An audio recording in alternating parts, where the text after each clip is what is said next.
Namaskar, this is Firstpost and you're watching Vantage with me, Palki Sharma.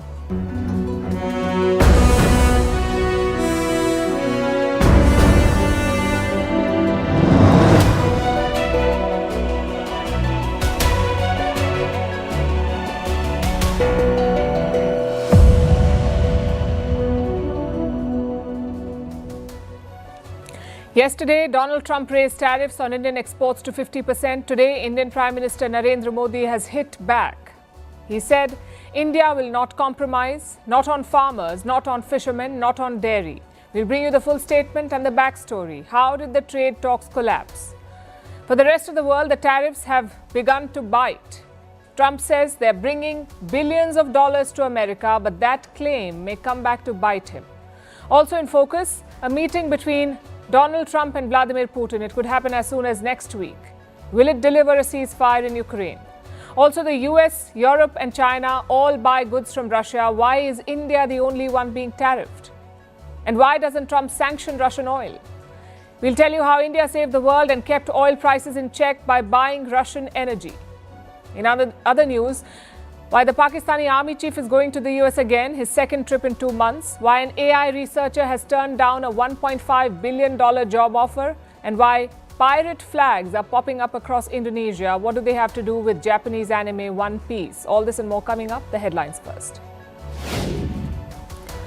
Israeli Prime Minister Benjamin Netanyahu says he does not want to control or govern Gaza indefinitely. Netanyahu's remark comes after he chaired a security cabinet meet. Earlier reports had said that Netanyahu wanted to fully occupy the besieged strip, but the Israeli army chief was opposed to the plan. International outrage has been growing over the dire humanitarian situation in Gaza.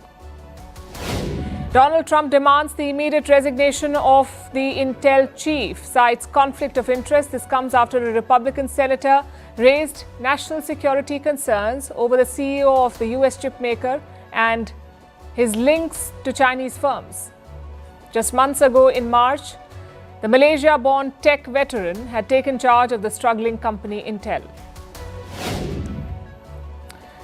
Thailand and Cambodia agreed to extend a fragile ceasefire deal which followed hostilities along their border last month. At least 43 people were killed in the violence and more than 300,000 were forced to flee. The border clashes in July were the deadliest in the region in more than a decade.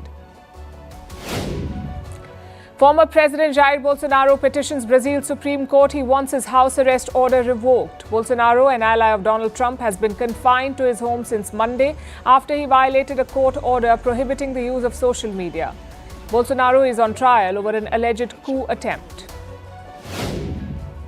And the Sudan's Prime Minister arrives in Egypt. This is his first foreign visit since assuming office in the month of May. It comes as the Sudan remains caught in a war between the army and the paramilitary. Egypt has backed Khartoum's military leadership since the conflict began in 2023.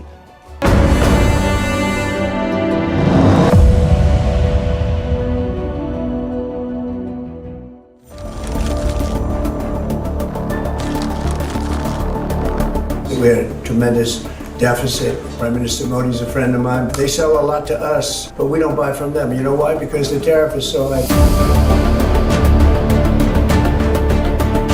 Bharat कभी भी समझौता नहीं करेगा और मैं जानता हूं व्यक्तिगत रूप से मुझे बहुत बड़ी कीमत चुकानी पड़ेगी, लेकिन मैं इसके लिए तैयार हूं।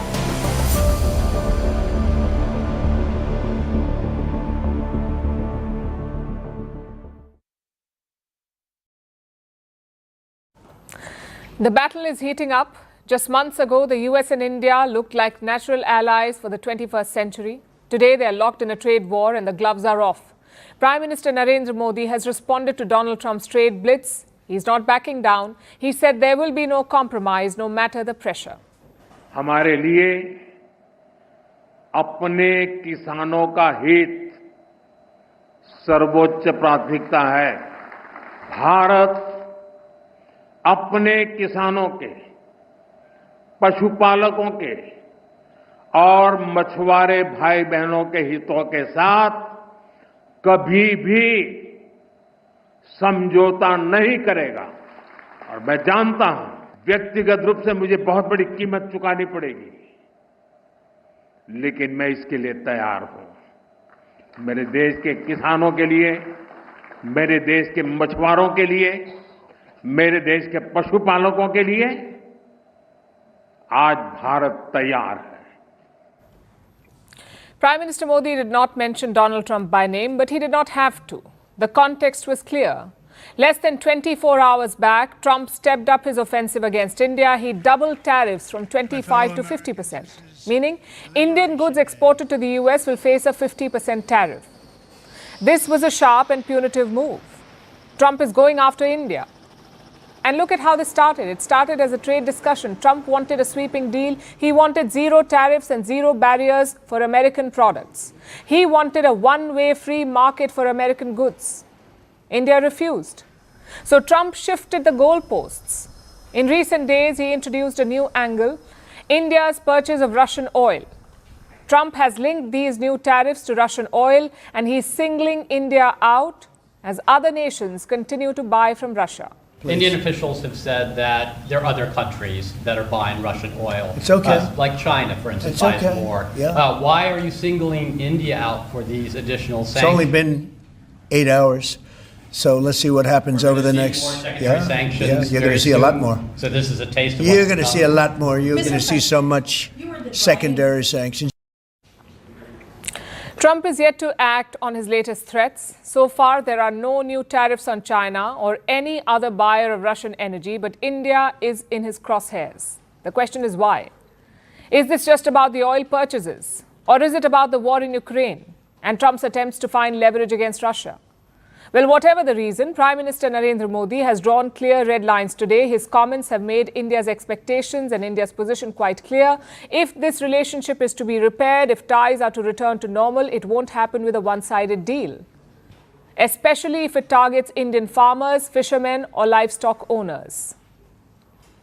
The Indian Prime Minister named these three groups for a reason. They were at the center of India's trade negotiations with the United States. In fact, new reports have emerged. They reveal why the India-US talks broke down and what really happened at the negotiating table. India had the first mover's advantage. There were 5 rounds of trade talks. Some observers predicted a deal before the 1st of August, but then the negotiations collapsed. How did that happen? India was talking in good faith. It was prepared to offer significant concessions to the US, including reducing tariffs on industrial imports. And that would have covered around 40% of the goods that India buys from the US, 40%.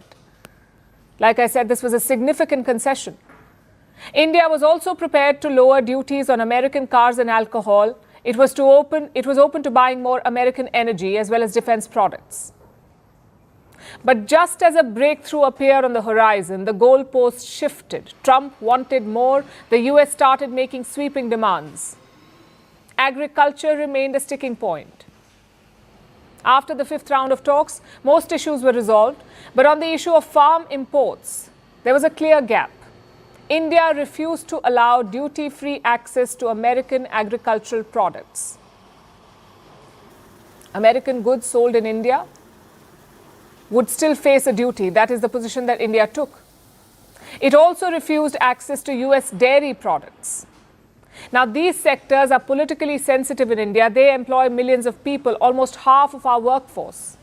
Removing these tariffs on American goods can jeopardize Indian producers. So India refused to relent, and that became a deal breaker. Throughout this conversation, New Delhi remained flexible, especially after the US struck deals with Japan and the EU. India was looking for a similar deal, a 15% tariff rate. That's what New Delhi was eyeing. But that was a non-starter for Trump. He wanted more. And South Korea was cited as an example. They got a 15% tariff rate, but they had to commit to a $350 billion investment, plus higher energy imports from America and concessions on rice and beef. Now, just like farm products in India, rice and beef are highly sensitive and protected sectors for South Korea. Yet, Seoul relented. But India was not prepared to do so. And that is why the deal unraveled, because New Delhi could not offer what Trump wanted, and what New Delhi offered was not enough for Trump. So that's where we are right now. The deal is off, the tariffs are on. India is standing its ground. it has chosen strategic autonomy over succumbing to Trump's bullying. The breakdown of talks is a setback, not so much to India's position, but to whatever was left of America's credibility. It took years for successive US presidents to build trust with India, to reverse decades of distance. And Trump was part of that effort.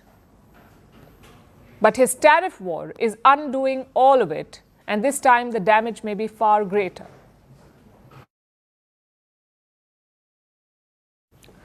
Today is August 7th. The tariffs have kicked in. Washington is calling it a moment of triumph. More than 90 countries have been hit. Some are paying 15% tariffs. Others, like India, are paying 50%. And if you make semiconductors outside the US, you will pay 100%. That's the new announcement, 100% tariffs on chip imports. But what have these measures achieved? Trump claims billions are flowing into America, billions of dollars. And of course, there are exemptions, because how will it be a Trump trade war without special favors? So here's how things stand. The new tariffs are in place. India and Brazil are the worst hit, 50% tariffs on both countries, India and Brazil. Laos and Myanmar come second with 40% tariffs on each. Then you have Switzerland at 39%, and they don't even know why. In fact, many countries are still racing to sign a deal. Some are in talks. Others have got exemptions. Like Taiwan and South Korea, they've got exemptions. Canada got a brief extension. Mexico has dodged a bullet for 90 more days.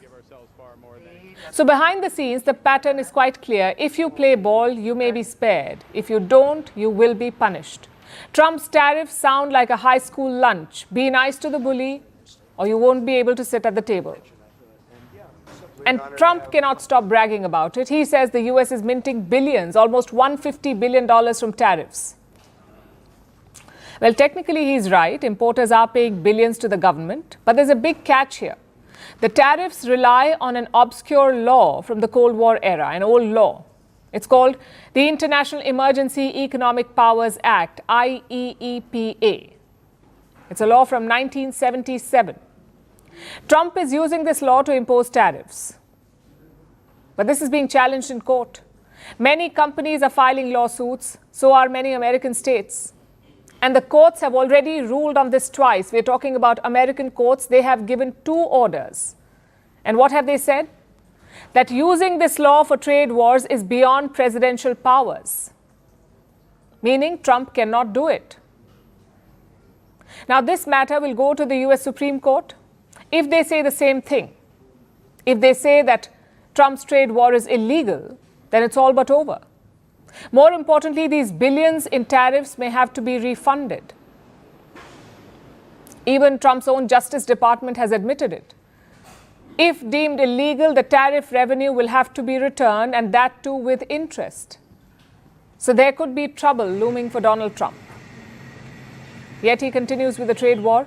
Like I said, he's made another big announcement, 100% tariffs on all foreign-made semiconductors. And this is, again, very significant. Chips are the backbone of everything. Phones, cars, appliances, defense tech, everything runs on chips or semiconductors. And the US imports a bulk of the chips it uses, mostly from Taiwan and South Korea and other countries in Southeast Asia. 100% tariff means doubling the price on key components. So costs of all these items will double. And who will pay for it? Obviously, the American consumers. So in other words, we'll be putting a tariff on of approximately 100% on chips and semiconductors. But if you're building in the United States of America, there's no charge, even though you're building and you're not producing yet in terms of the big numbers of jobs and all of the things that you're building. If you're building, there will be no charge. Well, if you're confused, join the line. Every Trump tariff comes with a caveat. If you're selling chips to the US, there's a 100% tariff. If you're building in the US, there is no tariff. And if you're investing, again, there is no tariff. And this has saved some of the biggest chip makers, TSMC, SK Hynix, Samsung. They're all exempt from the new levy. And while some companies may be panicking, Apple has chosen a different approach. It is using presents. Yesterday, Apple CEO Tim Cook showed up at the White House. He came bearing gifts. An engraved piece of Apple glass on a 24-karat gold base. This box was made in the U.S., California, and this glass comes off the Corning line. And the base comes from Utah and is 24 karat gold, and it sits, I'll take the liberty of setting it up. Wow. Congratulations, Thank you very Mr. much. President. It's Thank you so fantastic. much. They're calling it a gift, but we know what it is. It's a bribe, and it seems to have worked. Apple promised to invest in America and got exemptions on both chips and smartphones. And again, this is very significant because most of Apple's phones, most iPhones, are made in India and China. And September is the month for a new launch. So Apple badly needed this, and they chose to use gold to sway Trump. Today, Apple is announcing that it will invest $600 billion, that's with a B, in the United States over the next 4 years. That's $100 billion more than they were originally going to invest. And this is the largest investment Apple has ever made in America and anywhere else. And it's just an honor to have you. As you know, Apple's been an investor in other countries a little bit. I won't say which ones, but a couple. And they're coming home. So let's recap what we've learned about Trump's trade war. If you're a poor country, you shall pay. If you don't grovel, you shall pay. If you're a rich company, bring a gift. If you flatter Trump, you'll get a discount. And if you don't, good luck selling your semiconductors or whatever it is that you're selling. This trade war is not about tariffs. It's about massaging egos and gold-plated gifts. Always remember the gifts.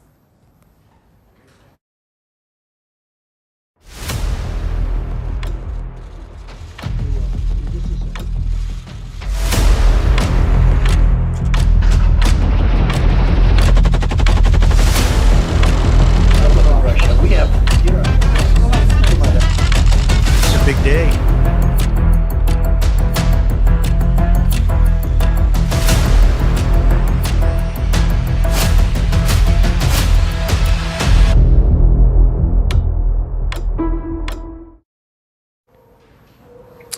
It's finally set to happen. No more secret phone calls, no more messenger diplomacy. Donald Trump is set to meet Vladimir Putin, their first ever meeting since Trump's first term. Also, the first presidential meet since the Ukraine war. It could happen as soon as next week. The announcement came from the Kremlin. They are working out some of the key details like the agenda, the location, and the optics. Listen in. Speaking about the Ukrainian matters, at the suggestion of the American side, an agreement was essentially reached to hold a bilateral meeting at the highest level in the coming days. That is, a meeting between President Vladimir Putin and President Donald Trump. Now, this is big news. The last US-Russia summit was in 2021. That's when Joe Biden met Putin in Switzerland. And then Russia invaded Ukraine, and ties plunged to rock bottom. When Trump came to office, he slowly revived it. First phone calls, then ministerial meetings, and now finally the big one, a sit-down between Trump and Putin. How exactly did both sides agree to this, and what are they hoping to achieve? Let's look at the build-up first. Trump had promised to end the war in 24 hours. When he couldn't, he began losing patience. He criticized Russian attacks. He gave weapons to Ukraine. Then last week, he issued an ultimatum to Moscow, end the war by August 8th or face sanctions. Soon after, he also made a nuclear threat. Trump announced that he was moving nuclear submarines near Russia. He was posturing before talks. Because this week, Trump dispatched his special envoy to Moscow, his man Friday, Steve Witkoff. This was Witkoff's fifth trip in 2025, fifth. Yesterday, he had a long meeting with Putin, reports say around 3 hours long. In this meeting, Witkoff made a proposal, a trilateral summit between Putin, Zelensky and Trump, but Putin rejected it. Afterwards, Trump made a statement in Washington. He said there was no breakthrough in Moscow, but he hinted at a meeting with Putin. What was the breakthrough today? Did Vladimir Putin make some kind of concession that he hasn't been willing to make before? I don't call it a breakthrough. I mean, we've been working on this a long time. There are thousands of young people dying, mostly soldiers, but also, missiles being hit into Kiev and other places. We had some very good talks with President Putin today, and there's a very good chance that we could be ending the end of that road. That road was long and continues to be long, but there's a good chance that there will be a meeting very soon. So yesterday the US proposed a trilateral. Today we hear of a bilateral. Is this some middle ground? Maybe Putin said no to the meeting with Zelensky, but he agreed to a summit with Trump. At this point, we can only speculate. Whatever the reason, the Ukrainians are quite happy. Zelensky says Russia seems more open to a truce. We discussed what was said in Moscow. It appears that Russia is now more inclined to consider a ceasefire. The pressure on them is working. But the main thing is to make sure they don't deceive anyone in the details, neither us nor the United States.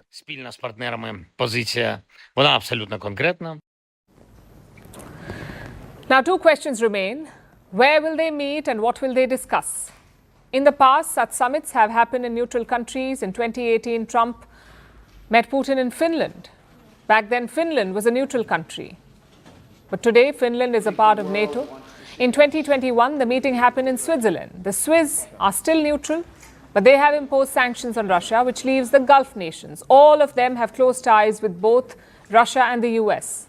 In fact, the UAE's president is visiting Moscow as we speak. Putin suggested that his country could play host. Your aide said the meeting was likely to be held next week. But where? Could you at least hint at this place? We have a lot of friends that are ready to help us organize such an event. Here is one of our friends, the President of the United Arab Emirates. I think we will decide, but this could be one of the suitable venues. Another possibility is Turkey, or who knows, maybe it will be a wild card. What matters is not the location, what matters is the agenda. What will both men be looking to achieve? Trump will be betting on personally persuading Putin. He has spoken about it in the past. Trump feels that he must be at the table if the war is to end. Nothing's going to happen until Putin and I get together, okay? And obviously he wasn't going to go. He was going to go, but he thought I was going to go. He wasn't going if I wasn't there. And I don't believe anything's going to happen, whether you like it or not, until he and I get together. But we're going to have to get it solved because too many people are dying. Well, that is Trump's best case scenario. He convinces Putin to end the war. And what about the other side? Just the optics is a big victory for Putin. Europe thinks they have managed to isolate Russia, but next week Putin will be shaking hands with Europe's top ally. Certainly not isolation. As for the talks, Putin will have different goals. Best case scenario, he wins over Trump. The US president goes back to abandoning Ukraine, no aid, no sanctions. If he cannot achieve that, Putin may look to buy time. Trump's ceasefire deadline is tomorrow. After that, the US may target Russia's trading partners. They have already tariffed India. Other partners could be next. And that's the risk with Trump. Putin knew that Joe Biden would never violate some red lines. It took him 2 years to allow Ukraine to strike deep inside Russia. But with Trump, there are no red lines. Whatever the outcome, these talks are a welcome move. Any step to end the war is good. Any step to keep communication lines open is also good. We'll be tracking this summit closely.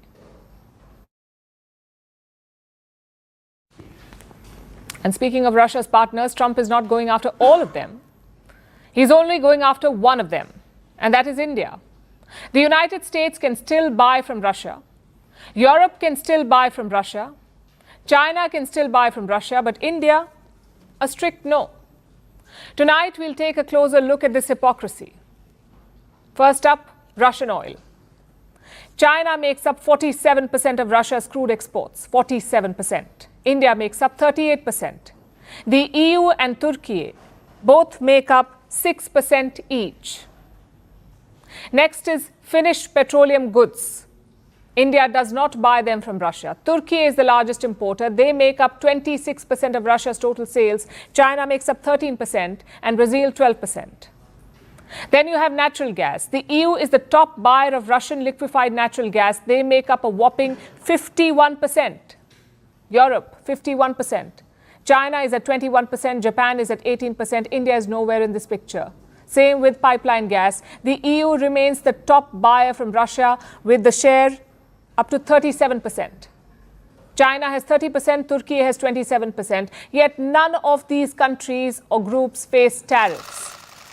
Turkey is a NATO ally of the United States. So are most members of the European Union. So Donald Trump gives them a free pass. Instead, he targets India. His officials accuse India of funding Russia's war machine. Let's examine that claim. Look at the payments made for Russian energy. This is from December 2022 to July 2025. China paid a total of $197 billion. That's how much they have paid Russia for energy imports, $197 billion. How much has India paid? $120 billion. Turkey has paid $80 billion and the European Union has paid $63 billion.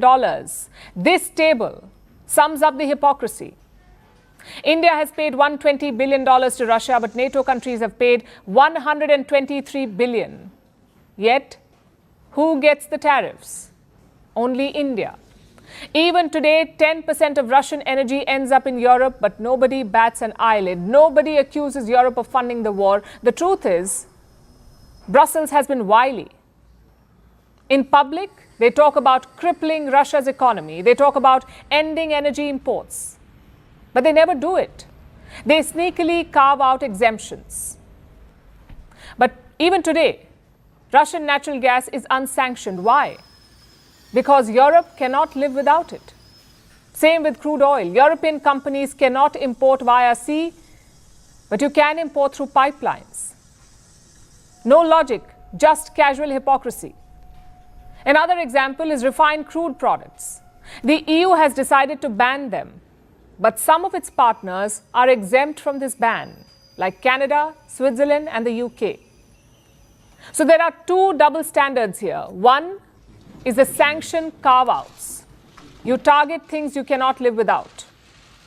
You target things you can live without, rather, but you exempt things that you cannot live without. Either way, it's money flowing into Russia. The second double standard is the singling out of India. This accusation of funding the war.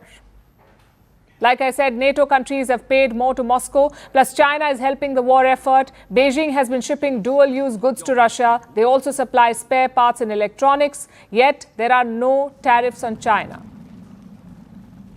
So what explains the singling out of India? It is likely a pressure tactic. The only question is for what? Pressure to make India sign a trade deal, or pressure to make Russia end the war? On trade, Trump's concerns are old. He had the same complaints in his first term too. Think back to 2019. Trump ended the presidential trade terms for India, the preferential trade terms. And before that, India could export some 2,000 items without paying duty, but Trump said not anymore. He ended that regime. He accused India of denying market access to the US. And he terminated the trade agreement. So his concerns are not new. The difference is the approach. This time, Donald Trump is going all out against India. He wants to make an example out of us. Unfortunately for him, New Delhi is not backing down.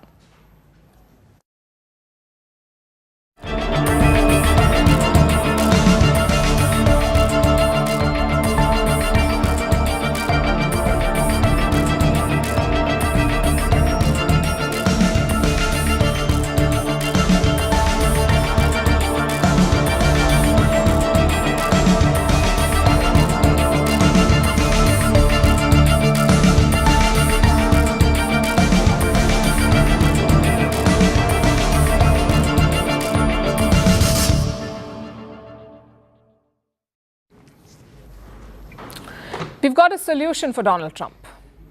You do this and no one will question you anymore. No one will accuse you of hypocrisy. Just sanction Russian oil. Why doesn't he do that? As things stand, Russian crude is not sanctioned. Any country is free to buy it. The only condition? It must be purchased below the price cap. Think of it as a price ceiling. This ceiling was decided by the G7 countries. They mandated that all Russian oil must be purchased below $60. Fine, India did it. We stuck to that price cap. All our purchases are fully legal. Yet now Trump has a problem. He is portraying India as funding the war. So tonight we will hit the US president with some kryptonite. In this case, facts or information. Russia is the second largest crude producer in the world. They push out around 9.5 million barrels per day. That's 11% of the global supply. In 2022, this supply came into doubt. Europe imposed sanctions on Russia. They decided to scale down oil purchases. Like I mentioned, maritime trade was stopped. Only pipelines were allowed. Naturally, this spooked the oil markets. They feared that Russian oil would be banned, that 9.5 million barrels a day would be cut off from the market. These fears drove up oil prices. It's simple economics. If the supply falls, the price will rise, because customers are still lining up to buy, but the product is running low. That is what happened to the oil market in 2022. Prices reached $137 per barrel. What did the West do? They did not sanction or ban Russian oil. Instead, they asked others to buy it. In this case, India. Before the war, we barely bought any Russian crude. It made up just 0.2% of our imports. But today it stands at 36%. This was a good deal for India and the world. We got oil at discounts. The world got stable oil prices. In fact, the US actively encouraged India to do this. Listen to what Joe Biden's Treasury Secretary had said, and I'm quoting, "The United States is happy for India to continue buying as much Russian oil as it wants, including at prices above a G7 imposed price cap mechanism, if it steers clear of Western insurance, finance, and maritime services bound by the cap." That was the US Treasury Secretary in 2022. Now listen to the Assistant Secretary of State, sort of like America's Deputy Foreign Minister. This is what he said in 2024. I'm quoting again. "India has played a key role in efforts to stabilize global energy markets through its purchases of Russian crude." And finally, you have the former ambassador, Eric Garcetti. He openly admitted that the US encouraged India to buy Russian oil. Russian oil because we wanted somebody to buy Russian oil at a price cap. That was not a violation or anything. It was actually the design of the policy, because as a commodity, we didn't want oil prices going up, and they fulfilled that. Like I said, the solution is clear now. Just sanction Russian oil. India is a country that respects global sanctions. We used to buy a lot of Iranian oil. In 2007, Iran made up more than 12% of India's imports. But in the last decade, we stopped buying from Iran. Do you know why? Because Iranian oil was sanctioned. But guess who does buy Iranian oil even after the sanctions? China. They buy almost 1.4 million barrels per day. So I come back to my first question. Why doesn't Donald Trump sanction Russian oil?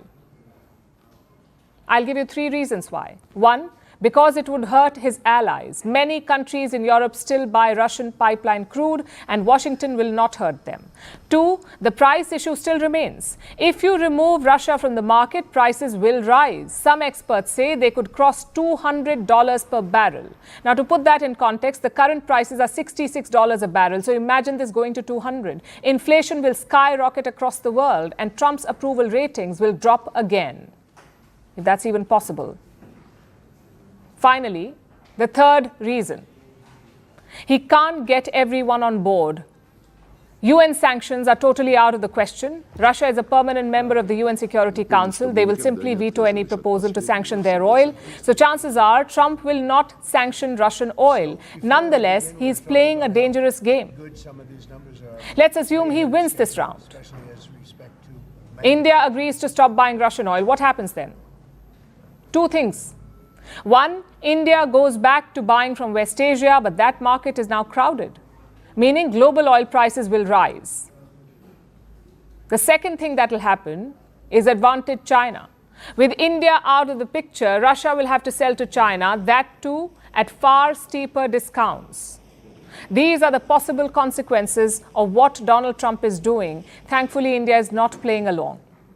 Officials say there is no ban on Russian crude. So once again, New Delhi is balancing the global oil market.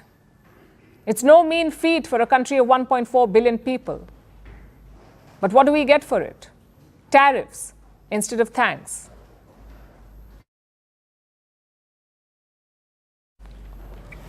Tariffs and sanctions are a double-edged sword. They won't just hurt the world, they can hurt the United States too. This week, Donald Trump was reminded of this fact, and the reminder came from the Reserve Bank of India, RBI.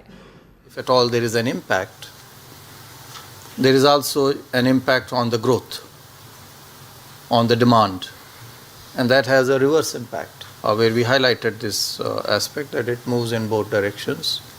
As of now, we don't see a major impact of this unless, we have retaliatory tariffs and so on. That was the governor of the Reserve Bank of India, the RBI. This week, his message carries extra weight. The RBI held its monetary policy review. It's a routine exercise that happens 6 times a year. This was the 3rd review, and it was anything but routine.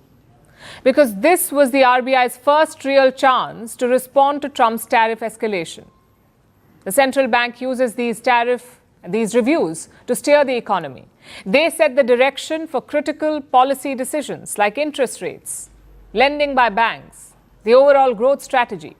In normal times, the RBI uses these reviews to balance inflation and development, but in times like these, when the economy faces more external shocks like a 50% tariff on exports, these reviews become critical. The RBI uses them to respond to the challenge. And how are they responding this time? Listen to this. US President Donald Trump has said that Indian economy is dead. What is your reaction to that? No, I am not the right person to react to the president. But yes, you are all aware we have a very robust growth rate, 6.5%.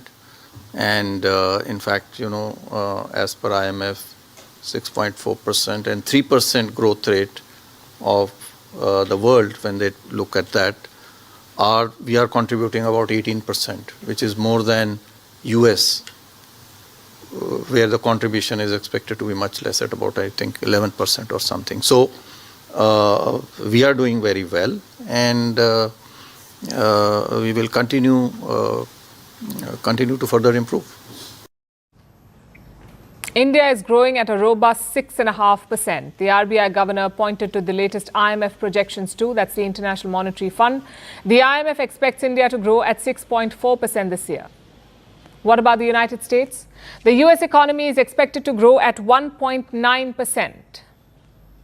But comparing these numbers alone would be misleading. America, after all, is a developed economy. Its GDP is over $30 trillion. India stands at just over $4 trillion.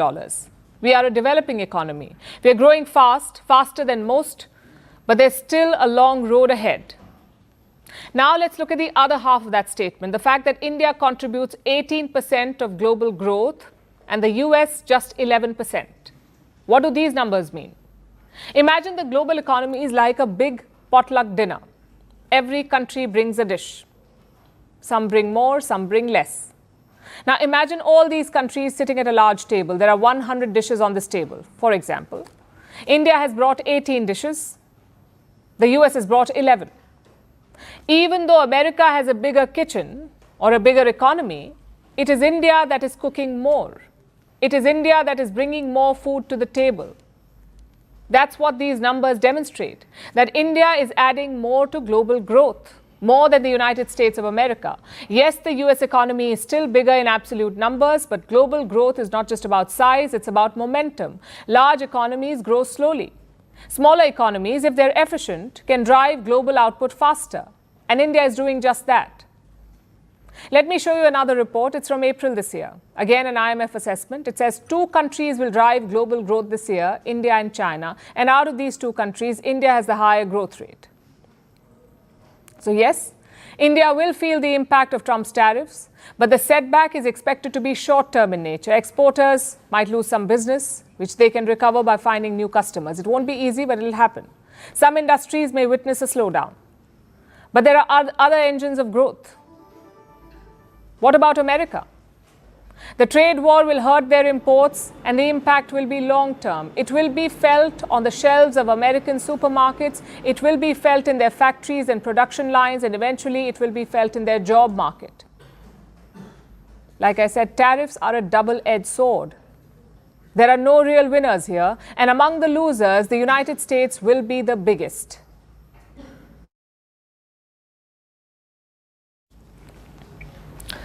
Threats can be different, but every bully is the same, and every time you have two options. You either stand up to them or you soothe their ego. Pakistani Field Marshal Asim Munir picked his portion a long time ago. He has eagerly appeased Donald Trump, and the US president has lapped it all up. Now Munir is visiting the US again. This will be his second trip in 2 months. His first one was in June. The second one could happen this week. But why is he going? And could there be more to these moves? Is Donald Trump cultivating Munir to invest in the next president of Pakistan? Here's a report. The geopolitical stage is a shaky one. Change is constant, chaos is expected. But certain absurdities manage to shock you nonetheless. Like the new chapter of engagement between two countries, the US and Pakistan. And at the center of it is one man, Pakistan's top military officer, Field Marshal Saeed Asim Munir. According to reports, he is all set to visit the US again. In June, Munir travelled to Washington. This was a rare 5-day visit, and it came weeks after India struck terror factories in Pakistan during Operation Sindoor. Munir was received at the White House for a private lunch. This was the first time that a Pakistani military leader was hosted by an American president without any civilian representatives from Pakistan present. Weeks later, another trip is on the cards, and reportedly it is set to happen this week. This time Munir is expected to visit Tampa in Florida. He will attend an official ceremony for the change of command of a defense force called the United States Central Command, or CENTCOM. This ceremony will be a formal farewell event for US General Michael Kurilla. In July, Islamabad awarded Kurilla its highest military honor, the Nishan-e-Imtiyaz.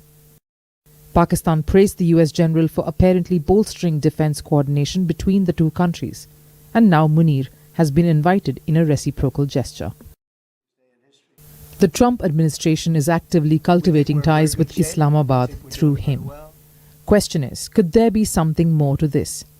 Is Donald Trump trying to invest in Pakistan's future leader, a possible future president, Munir?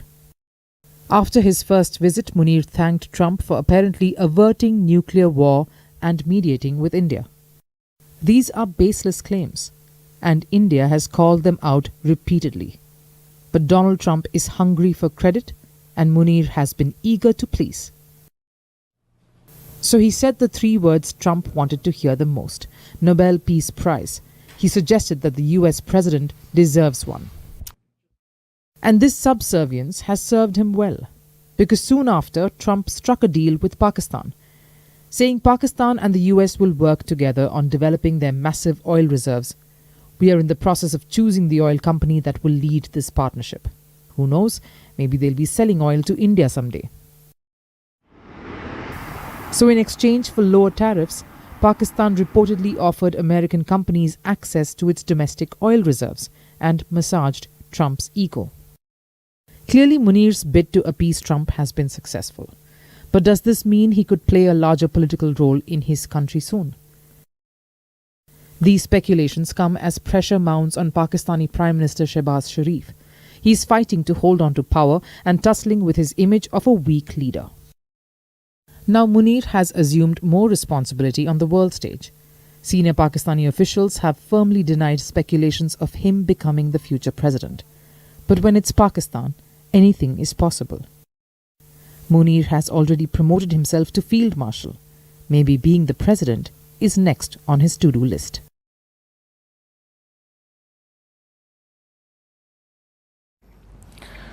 What would you do if you were offered $1.5 billion for a job? 1.5 billion with a B. I know what most of you are thinking. You would scream, call your mom, say yes even before they finish the sentence. Because who turns down a deal like that? Well, someone just did. His name is Andrew Tulloch. He is an AI researcher, and recently Meta CEO Mark Zuckerberg offered him a job that could have been worth up to $1.5 billion over 6 years. But Tulloch said, no thanks. Why did he do that? Well, that's what we'll tell you tonight. Our story begins with Meera Murati. She was the Chief Technological Officer of OpenAI. When Sam Altman was removed, she took his place. She became the interim CEO of OpenAI. This was for a very short while. Last year, Meera Murati left OpenAI, and this year she formed her own AI startup. It's called Thinking Machines Lab. Andrew Tulloch is a co-founder. A few months ago, Mark Zuckerberg reached out to Meera Murati. Meta has been revamping its AI team. They've been looking for AI researchers, so Zuckerberg made Murati an offer. He would buy her new startup. Murati refused. Then Meta reached out to Andrew Tulloch, and they made this eye-watering offer of $1.5 billion. I'm sure all of you are curious. What does an offer like this even look like? As I said, it's not for 1 year. It's $1.5 billion over 6 years. So you can do the math. That's around $250 million a year.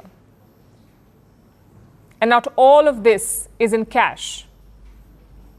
This is not $1.5 billion as cash in hand. This includes stock options and performance bonuses. So if Meta soars, Tulloch would be richer. If it crashes, he would be left with far less. That was the offer. And even if Tulloch gets $100 million in hand, it's still a lot of money. So why did he say no? For multiple reasons. The first one, believe it or not, is mission, or so they say. Yes, money is important, but AI researchers often believe that the mission is bigger, that they're working on something big, almost like the Manhattan Project, the one that created the atom bomb. Also, the Thinking Lab Machines is worth $12 billion. Investors are pouring billions into the startup, and no one knows why. What they're building is apparently a secret and a well-guarded one. So that's one reason. The second one is culture. Places like OpenAI and Thinking Machines are deeply idealistic. They're flat structured. Everyone gets a say. Meta, on the other hand, is very different. There's a lot of office politics. Reports talk about ego clashes. So for some AI researchers, it's not a conducive environment. And the last factor is fatigue. Tulloch is not Zuckerberg's only target. He has tried to poach so many employees from the tiny startup that this feels less like a job offer and more like a siege. And that did not sit right with Tulloch. In fact, this is a remarkable episode, not just because of the pay package and the fact that it was rejected, but because of what it tells you about the AI ecosystem. Top talent is in short supply. There are only about 70 to 80 people in Silicon Valley, and there's a bidding war over them. They're getting contracts like top athletes. They have a lot of fan following. There are relentless recruitment campaigns. I guess all that's left is a Netflix documentary offer. Of course, none of this is new. In the early 2000s, networking engineers were gods. Then came mobile app developers. Now it's AI PhDs. And yet, this time feels a little different. Not because of the big money, but because of the high stakes. These engineers are not just building search engines. They're creating the most powerful technology humanity has ever imagined. Artificial General Intelligence, AGI. So can the AI world justify these salaries? Maybe they can. Whoever builds AGI first will control the world. If an AI researcher helps unlock that, then $1.5 billion might actually be cheap. Having said that, we are still years, if not a decade away from AGI. The AI world is bleeding money. Tangible profits are still a myth. Yet there's no stopping these companies. They will spend whatever it takes to win, because the prize this time is history.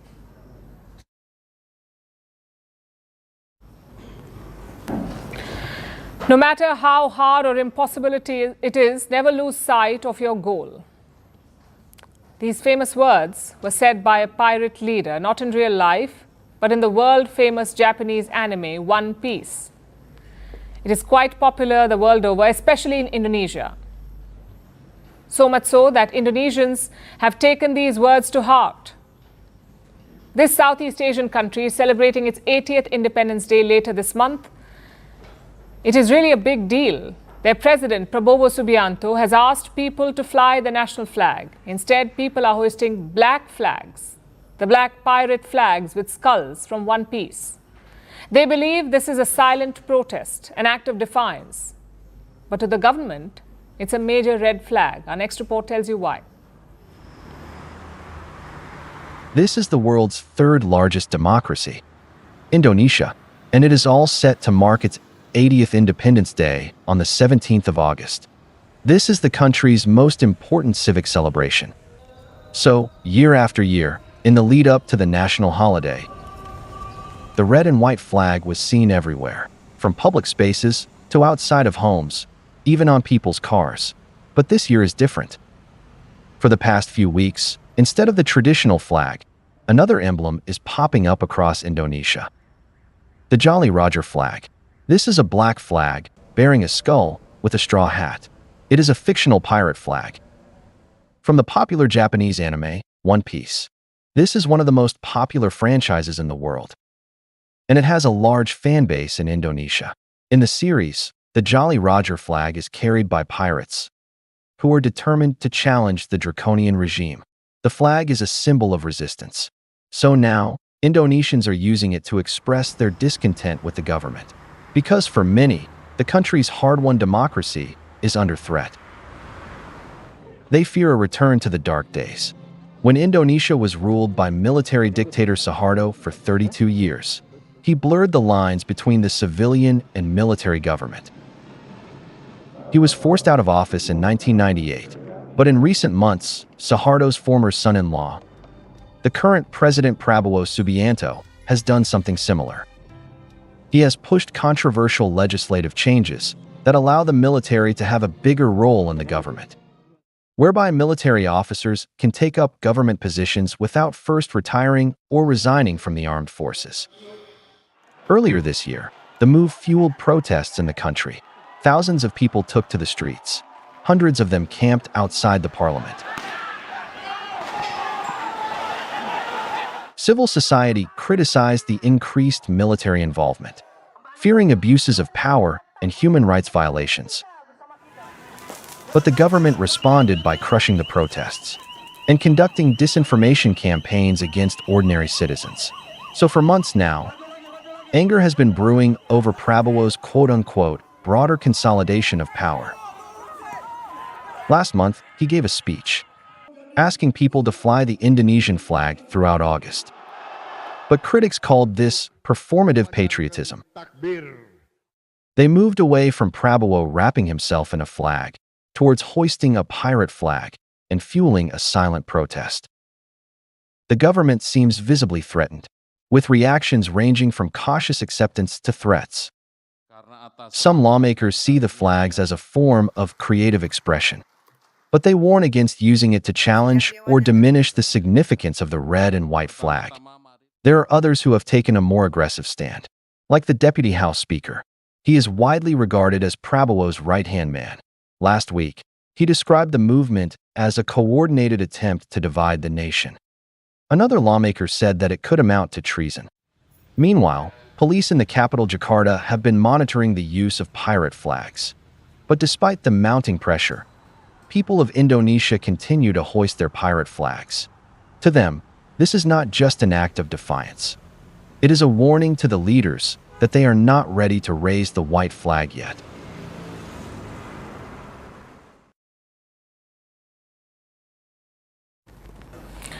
India has two seasons. One when the cricket team is winning, the other when the team is losing.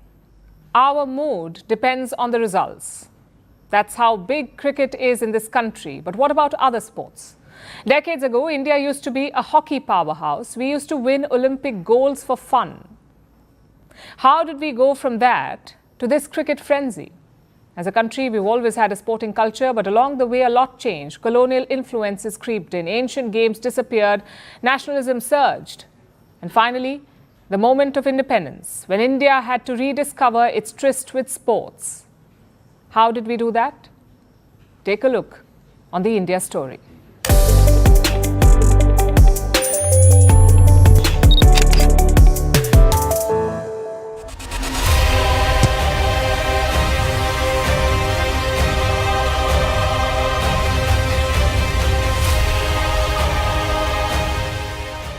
India has 1.4 billion people. So why aren't we better at sports? If only we got $1 every time we heard this. It's a constant complaint against India, as if quantity guarantees quality. But beneath this question lies a complex web of pride, of expectations, and of national duty. Because sports is not just a pastime in India. For some people, it's a ticket out of poverty. For others, it's a means to fame. So let's take a deep dive into India's sporting history, our roots, our highs, and our lows. Don't let anyone tell you that India is not a sporting country. You want proof? Let me take you to the ruins of Dholavira in Gujarat. In 2004, excavations found an ancient stadium here, around 800 feet long, capable of holding 10,000 people. Historians say it's the oldest stadium in the world, almost 4,000 years old. So it's wrong to say that India is not a sporting country. We just played our own games, like kabaddi, kho-kho, and atya-patya. These were based on physical prowess and strategies. You had to be quick on your feet and in your mind. And how can we forget chess? The origins of the game can be traced to ancient India. Today we are reclaiming it. The current chess champion is an Indian teenager. There's a whole generation of young Indians scaling new heights.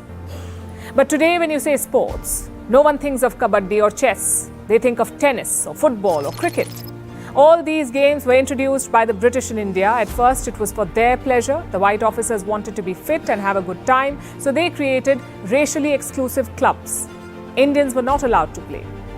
They could only stand on the sidelines and watch. Later, that attitude changed, not because the British suddenly grew a conscience, but because they wanted to civilize us. They thought sports could be used to enlighten Indians. Even then, it was limited. India's nobles took up sports, so did many Indian soldiers in the British Army, but for the ordinary people, it remained a distant dream. That would only change gradually, and when it did, it gave us a nationalistic outlet. Just think about it. Indians were constantly oppressed and subjugated by the British. But on the field, we could beat them. We could turn the tables. And one such moment came in 1911. India's fabled football club Mohun Bagan reached the IFA Shield final. On the other side, the unbeaten East Yorkshire Regiment. Some 100,000 people came to see the match, and Mohun Bagan did not disappoint. They defeated the undefeated English team. What followed was an outpouring of national sentiment. One of the newspapers summed it up best. Mohun Bagan did what the Indian National Congress could not. They fractured the myth that the British Empire was unbeatable. In most sports, such wins were rare. But in one discipline, India soon became a global powerhouse, and that is hockey. The sport was invented in the 19th century Britain. By the 1850s, it was brought to India. Back then, there was no shortage of open parcels of land, so the Indian population also took to hockey. In 1855, the first hockey club was founded in Calcutta. Even as we honed our skills, we had to wait. We couldn't barge onto the global stage. That moment came in 1925. The Indian Hockey Federation was formed. The next year, the Indian team toured New Zealand. They won 18 out of 20 games. Clearly, something big was afoot. India soon got entry into the 1928 Olympics in Amsterdam. Our team visited England to acclimatize. Then it was time for a grand debut. India did not concede a single goal in this tournament. We beat the Netherlands in the final to take gold. The hockey press was unified in praise. They loved India's speed and strategy. But this was just the start. As they say, success begets success. The victory in 1928 triggered one of the greatest streaks in sports. India won gold in 1932, in 1936, 1948, 52 and 56. We were undefeated until the gold medal match in 1960. It was the golden age of Indian hockey. Now I know what you're thinking. Where was cricket all this time? Cricket was introduced much before hockey in the early 1700s, but it was more complicated and more expensive to play. You needed a lot more than just open land. Regional tournaments were common in the 1800s. But by the early 1900s, Indians began travelling overseas. They visited England to play cricket. One such team travelled in 1911. It was led by the Maharaja of Patiala. But that team was not an official Indian team, and they did not play England's national team either. They played county teams. After this tour came the First World War. No matches, no tours. Then in 1926, India was invited by the ICC, or the International Cricket Council. We were finally granted test status. Then in 1932, we played our first test. An official Indian team visited England for a series. No luck there. In fact, we had no luck for decades. Our first test victory would come in 1952. Team India beat England in Chennai. A year later, we beat Pakistan for our first series win. Still, it was nothing compared to hockey. The turning point would come in 1983. That's when Team India won the Cricket World Cup in England, that too by beating the invincible West Indies. Nobody gave us a chance. Even the country had no hope, which made the victory all the more special. It turned cricketers into household names. It turned performers into national icons. And the timing of this win was perfect. It gave us belief that we could beat even the best in the world. This belief carried over into the 1990s. India opened up its economy. We welcomed private investments in globalization, and cricket was an obvious beneficiary. As Indians got richer, our market value increased. Suddenly, brands were rushing in. They signed up players as ambassadors. They wanted hoardings at Indian stadiums. And of course, they bought up advertisement slots. In the 21st century, we had another 1983 moment. It came in 2007. A young Indian team lifted the first ever T20 World Cup in South Africa. Indian cricket officials spotted the opportunity. The next year, in 2008, the IPL was started, the Indian Premier League. Today, it is valued at around $18 billion. It is one of the richest leagues in the world. Safe to say, India runs cricket right now. The troubles of the 1930s and 40s have long been forgotten. Nowadays, countries clamour to host India. But while cricket rose, what happened to other disciplines like athletics or tennis or football? In 1947, our sporting infrastructure was modest. We had some colonial stadiums and dusty maidans, but nothing state-of-the-art. Our sports was not exactly the top priority. The focus was on nation building. Still, India produced some world-class athletes, like Milkha Singh in the late 1950s and early 60s. He was the first Indian to win gold at the Commonwealth Games. He also came very close to the podium in the 1960 Olympics. Singh was fondly called the Flying Sikh.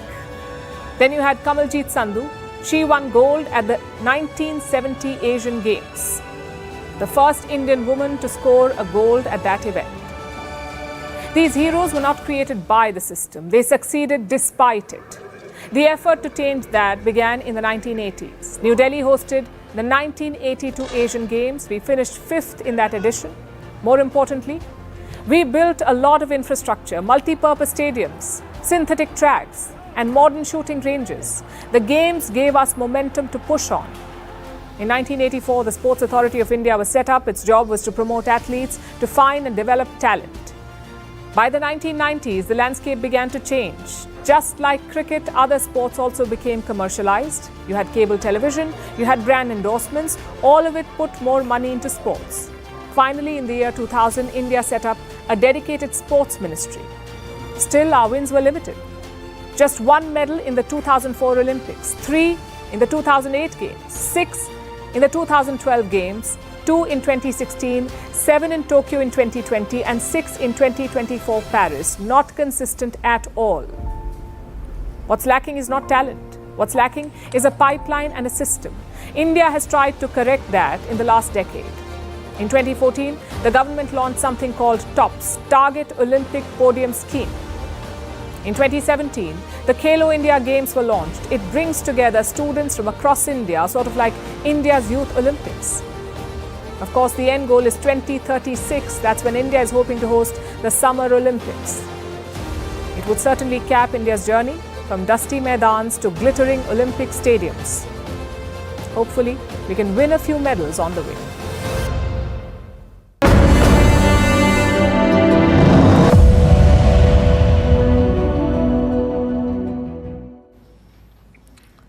Donald Trump met the CEO of Apple today. His name is Tim Cook, or as Trump calls him, Tim Apple.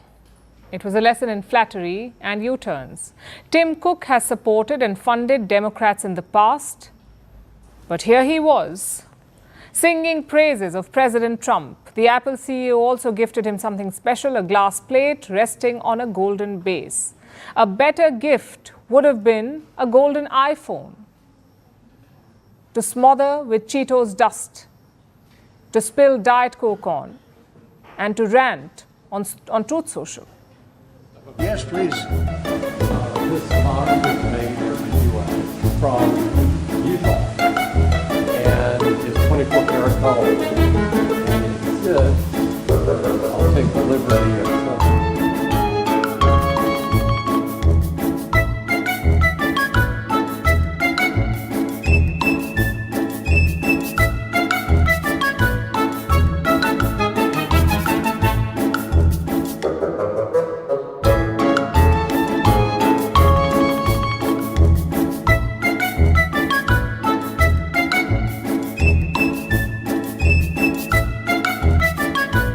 I want to thank Tim Cook. He's a great, great man, a visionary, a businessman, just about every quality he can have other than athleticism. I don't know. I'm looking at him. I'm not 100% sure about you. You're a good athlete. I'll bet you're pretty good. I think he's good at everything, but I want to thank you very much, Tim. And now it's time for Vantage Shots, images that tell the story. Aid airdrops continue over Gaza as the Strip faces a growing hunger crisis. Hawaii's volatile volcano erupts again, and life-size puppet animals reach the Arctic Circle, ending a 20,000-kilometer journey across the globe. Finally, we're taking you back in history. On this day in 1905, India began the Swadeshi movement against British rule.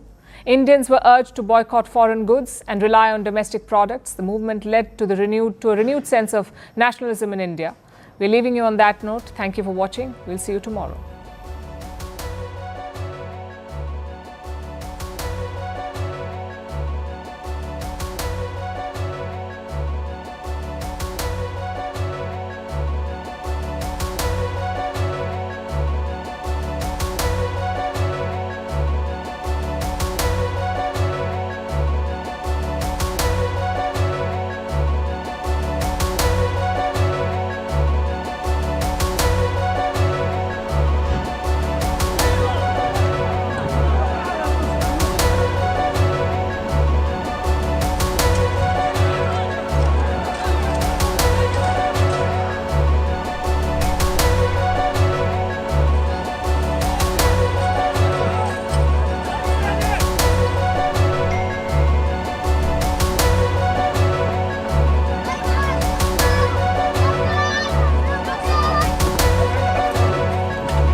We had a tremendous deficit. Prime Minister Modi is a friend of mine. They sell a lot to us.